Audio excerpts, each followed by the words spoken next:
Կարող եք ի վերջո դուք մեզ պատմել, թե ինչպես է ձեր կինը 2024 թվականի նոյեմբերին նշանակվել HiPost-ի տնօրեն։ Մեր հայրենակիցների համար հիշեցնեմ, որ այն ամբողջությամբ պետական ընկերություն է։ Ձեր տիկինը ստանում է տարեկան $118,000 աշխատավարձ, ամսական 3.6 միլիոն դրամ։ Համեմատության համար ասեմ, որ Հանրապետության նախագահը ստանում է, եթե չեմ սխալվում, 1.5 միլիոն, Հայաստանի Հանրապետության վարչապետը 1.6 միլիոն է ստանում, այսինքն կրկնակիից ավել շատ է ստանում։ Տեսեք, ԶԼՄ-ներին մրցույթային նիստերի արձանագրությունները չեն տրամադրվում, ոչ ընկերության կողմից, ոչ նախարարության կողմից, ինչը ավելի է խորացրել կասկածները, որ ձեր ուղիղ միջամտությունն է եղել HiPost-ի տնօրենի պաշտոնում ձեր տիկնոջ նշանակման հարցում։ Հիմա խնդրում եմ մեզ պատմեք, ինչպես է նշանակվել, մինչև այդ որտեղ է աշխատել եւ որն է եղել ձեր դերը այդ նշանակման հարցում։ Շնորհակալ եմ։ Շնորհակալություն տիկին Խամոյան։ Ես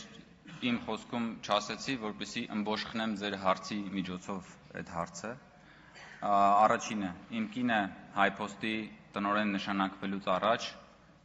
հարցրեցիք որտեղ է աշխատել,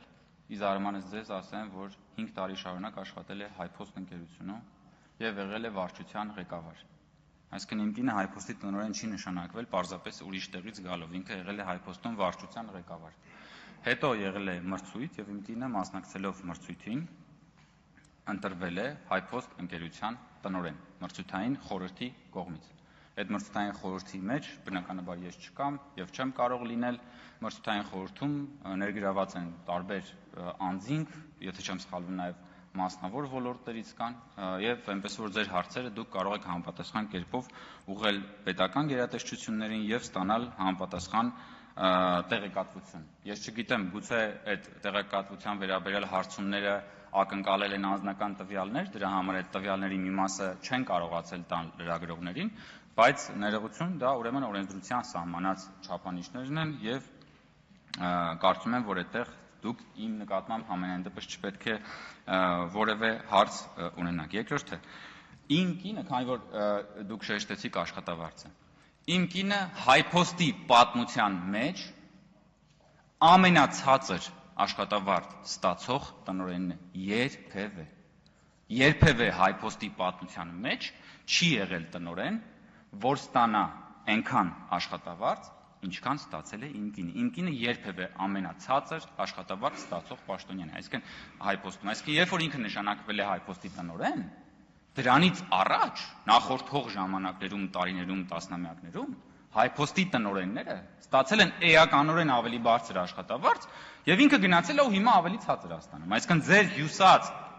նարատիվը, որ Հայկ Կոնջյանի կինը նշանակվեց HiPost-ի տնօրեն եւ սկսեց ստանալ միանգամից տնօրեն այսքան աշխատավարձ, առնվազն չի համապատասխանում իրականությանը եւ կեղծ թեզ է։ Որպեսզի դուք պատկերացնեք, ես ձեզ ասեմ, որ HiPost-ի նախորդող ժամանակաշրջաններում եղել են ստորաբաժանումների ղեկավարներ, տնօրենի մասին չի խոսքը նույնիսկ փոխտնօրենների մասին չի։ Նախորդող ժամանակներում եղել են ստորաբաժանումների ղեկավարներ, որոնք որ ստացել են էականորեն ավելի բարձր աշխատավարձ, քան թե այսօր ստանում է HiPost-ի տնօրենը։ Հետևաբար աշխատավարձի վերաբերյալ ձեր դատողությունները հետաքրքիր կլիներ նաև լսել այն ժամանակ։ Այդ ինչի է, ո՞նց ստացվեց, որ դուք հենց նոր հիշեցիք HiPost-ի տնօրենի աշխատավարձի մասին։ Այդ ո՞նց ստացվեց, որ այդ լրագրողական կազմակերպությունները հենց նոր որոշեցին փորփրել HiPost-ի տնօրենի աշխատավարձի վերաբերյալ այս քննարկումները, երբ որ ես առաջադրվել եմ ԱԺ նախագահի տեղակալի պաշտոնում։